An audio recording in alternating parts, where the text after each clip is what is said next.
set up to give its rulings on the borders between the two countries, announced its decision on the 13th of April 2002, once again confirming Badime sovereign Eritrean territory. The main points of the Boundary Commission's decision clearly stipulate that sanity has won over insanity. The rule of law has prevailed over the rule of jungle. Ethiopia continued to play around with the decision, looking for variations to the final settlement and undermining the intelligence of the United Nations and guarantors of the peace agreement. The regime continues to date to try and violate the sanctity of the final and binding ruling of the Boundary Commission. Because in any court proceeding, final and binding is final. You don't appeal, no matter what. Ethiopia assumed their lawlessness and aggressive policy because it has been emboldened by the perseverance of unjustifiable tolerance by the international community. The number one question to date remains, where does the international community stand in all of this? After exactly 5 years have elapsed since the EBC issued its final and binding verdict today. When the Eritrean-Ethiopian Boundary Commission gave its verdict on 13th April 2002, the Ethiopian regime entered into a one-horse race to issue a false statement regarding its satisfaction with the border rulings. Let's go back to April 2002 and see what Ethiopia's foreign minister had said back then, apart from the fabrications of lies and the misrepresentation of the Boundary Commission's decision regarding Badime. The main points of the Boundary Commission's decision clearly stipulate that sanity has won over insanity. The rule of law has prevailed over the rule of jungle.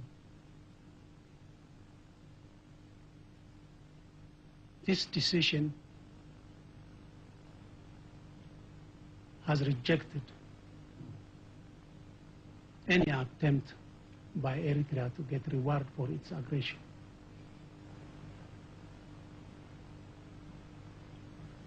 This decision was fair and legal. Badime and its surroundings, which Eritrea invaded and occupied May 1998 on the basis of its false claims, has now been decided by the Commission that Badime and its surroundings belong to Ethiopia. The decision of the Boundary Commission, however, indicated anything but what the Ethiopian foreign minister stated during a press conference on the very same day on April 2002. As far as Badime is concerned, the Boundary Commission observes on page 84 of its decision that the area of claimed administration does not extend in any significant way towards the Ethiopian claimed line. Further down on the same page, it states that the Commission does not find in them evidence of administration of the area sufficiently clear in location, substantial in scope, or extensive in time to displace the title of Eritrea that it crystallized as of 1935. But the Ethiopian foreign minister, to deceive the world and particularly the people of Ethiopia, is a big disgrace to the international community. The Eritrean regime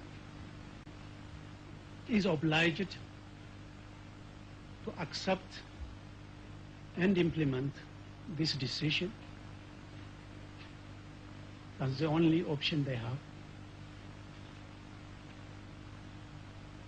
Eritrea has signed the Algiers Agreement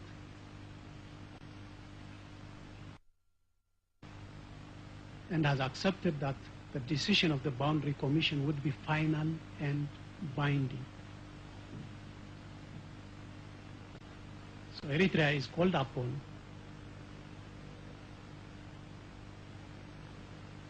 to immediately proceed for the implementation of the decision of the Boundary Commission.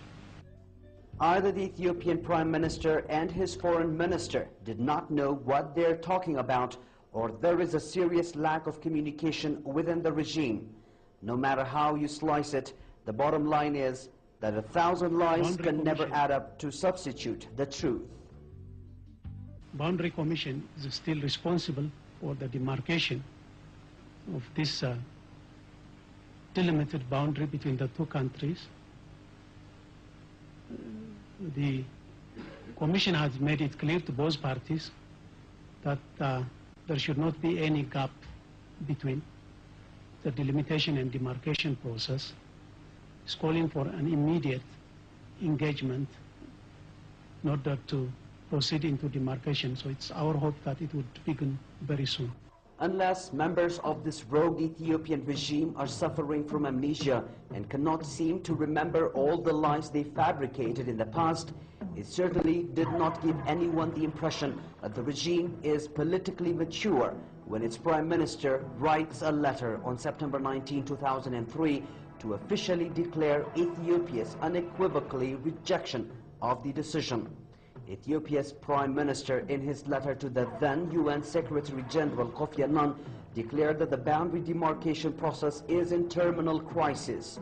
The Prime Minister heaps insult on the Boundary Commission, dismissing its judgment as totally illegal, unjust, and irresponsible, and calls on the Security Council to set up an alternative mechanism to demarcate the contested parts of the boundary.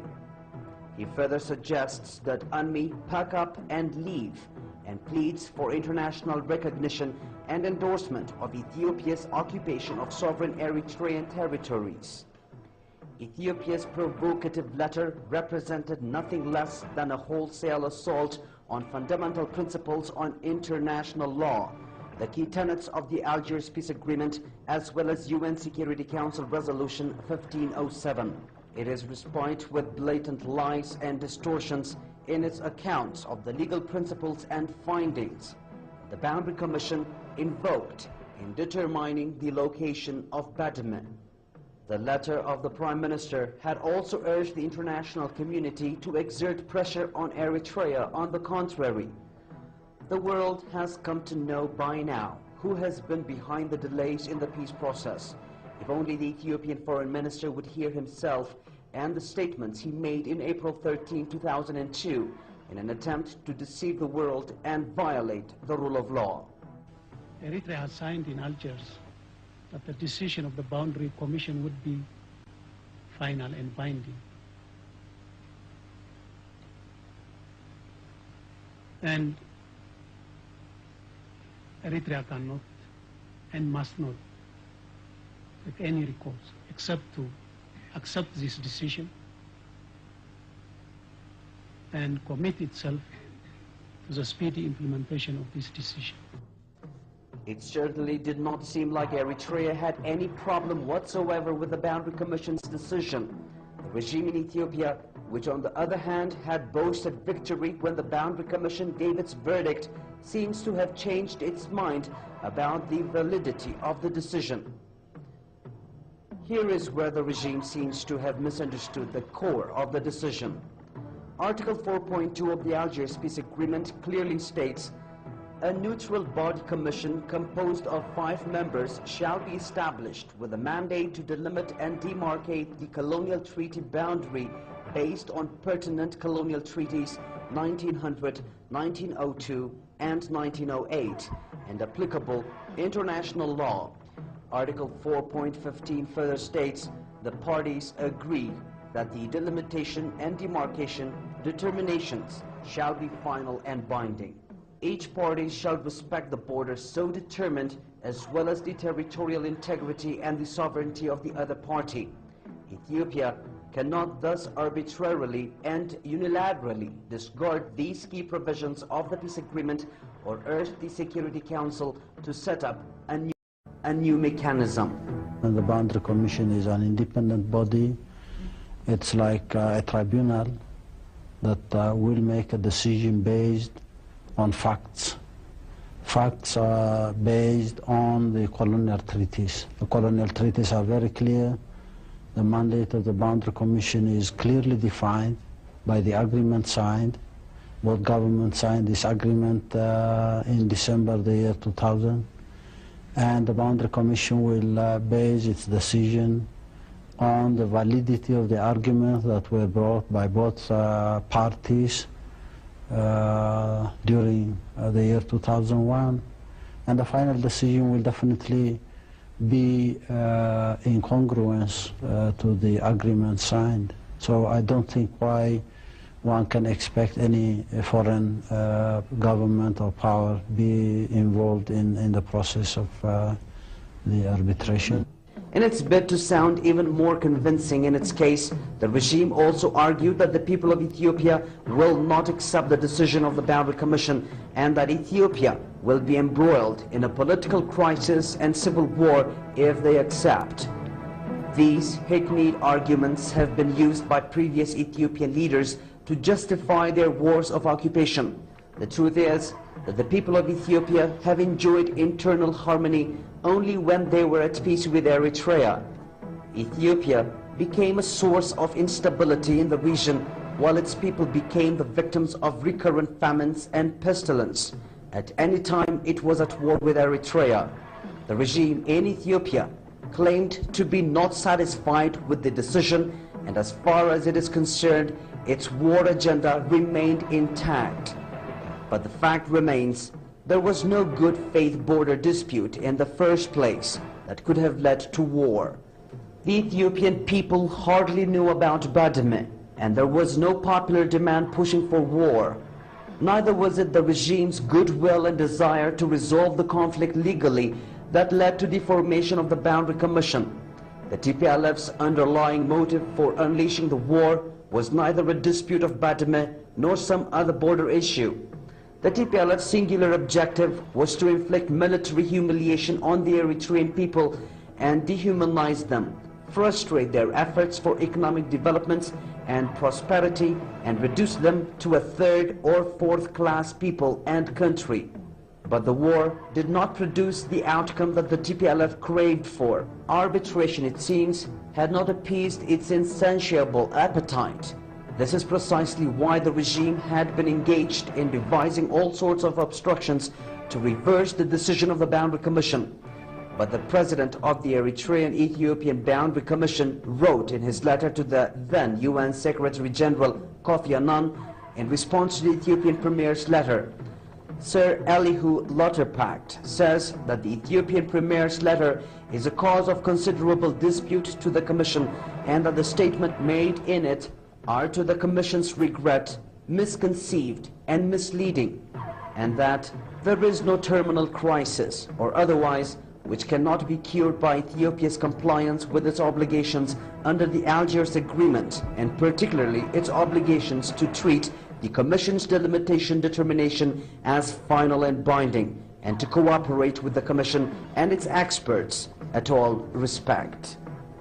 No action was taken against Ethiopia when it violated the moratorium on airstrikes brokered by the US and launched its second offensive in February 1999. No action was taken against Ethiopia when, in violation of the technical arrangement which were forged by the US, the EU, the UN, and the Organization of the African Unity and considered final and binding, it launched its third offensive in May 2000. Ethiopia had now achieved the apex of its records of its lawlessness, contempt for the rule of law, treaty obligations, and the UN Charter by rejecting the final and binding decisions of an arbitration commission. If you look at the provisions of the Agreement on Cessation of Hostilities in Article 14, particularly Article 14A, both the OAU and the United Nations have undertaken to guarantee respect for the commitment that the two parties have made in accordance with this agreement.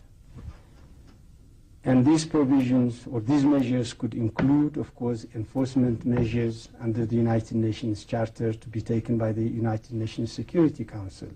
They could start from freezing all forms of development cooperation with the recalcitrant party. They can go step by step to imposing an embargo. They could also go all the way up to the invocation of collective security measures. Article 14 of the Cessation of Hostilities Agreement states, among other things, that the OAU and the UN commit themselves to guarantee the respect for the commitment of the two parties until the determination of the common border on the basis of pertinent colonial treaties and applicable international law. This guarantee shall be comprised of measures to be taken by the international community should one or both of the parties violate this commitment, including appropriate measures to be taken under Chapter 7 of the UN Charter. Yet, while all the ingredients and safeguards of success are there, the dangers of failure of the peace process is now distinct due to the failure of the international community to take seriously its obligations. The UN security has clearly spelled whoever does not implement this, Chapter 7. Chapter 7 means that they would invoke some kind of actions, as well as military and economic actions. Right, okay. Economic sanctions and as well as military actions if need be. But I think the bottom line is the Commission even put out in a very clear what they call a document observation. So they have clearly spelled out there saying Ethiopia's whatever pretext, whatever justification they try to give is not acceptable and completely rejected. It has, in a black and white, has rejected it. But I think that if you look at the statement that we've made, the conclusion that I think we can say that we've come to is that the key issue for us is that Ethiopia must confirm that the Boundary Commission decision is final and legally binding, and it must be implemented fully according to the stated and agreed timetable. So we very clearly come down on the importance that we attach to that. We believe that the Algiers agreements must be implemented and that the integrity of the Algiers agreements must be understood, recognised and confirmed. And we think also the second important point is that we believe that the guarantors or the witnesses of the Algiers Agreement must actually engage fully and perhaps more actively than has been the case up till now with the process, and must facilitate the need for demarcation to take place as soon as possible. And I think it was the President in office here in Asmara who said to us at our very first meeting when she said, without demarcation there can be no progress. Today, April 13, 2007, marks exactly 5 years since the Eritrea-Ethiopia Boundary Commission passed its verdict concerning the so-called border conflict that was blueprinted on an open invasion over Eritrea. I don't think there is a deadlock. There is a decision of the Boundary Commission. It's very clear and very transparent. Implementation of that decision is pending because the United States government or the administration has said the decision would not be implemented according to the decision of the Boundary Commission. Now here we have a crisis. Here is a legal process, a decision was made, and that decision was binding and final according to the agreement signed in Algiers in the year 2000. Here comes a government who is a member of the United Nations and tells us that legal decision will not be implemented. So whose problem is this crisis now? It's not our problem. It's a problem between, if the UN is serious, if the Secretary General would not be lame as the previous Secretary General, he would definitely tell the administration in Washington to keep off this situation and not be a stumbling block to the implementation of a legal decision. Yet, Although the Boundary Commission decided its ruling and what was supposed to have left was implementation of the delimitation process, no practical steps have been taken from the guarantors and auspices of the Algiers Agreement, which was supposed to be mandatory.